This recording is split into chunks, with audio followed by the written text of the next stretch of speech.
এক একটা নারীকে আল্লাহ তাআলা এক একটা ফ্যামিলির ম্যানেজিং ডাইরেক্টর বানিয়ে দিয়েছে। অনেক স্ত্রী আছে স্বামী ঘরে ঢুকলেই ঘরে আটা নাই, রুটি নাই, চাল নাই, ডাল নাই। অনেক বোনেরা আছে বাইরে যাওয়ার সময় পার্লারিং করে মেকআপ করে সুন্দর জামা কাপড় পরে বাইরে যায়, আর স্বামীর সামনে আসলে বুয়ার মতো থাকে। ড্রাইভারের সাথে কথা বলার সময় মিষ্টি হাসি দিয়ে কথা বলে। বাজারে শপিং করতে গেলে আসসালামু আলাইকুম ভাই কেমন আছেন, কি সুন্দর আসসালামু আলাইকুম।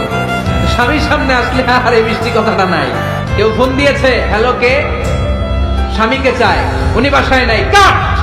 আমার বোনেরা, আমার মায়েরা, খবরদার, আপনার স্বামীর ভেতরে আপনার জান্নাত, আপনার স্বামীর ভেতরে আপনার জাহান্নাম।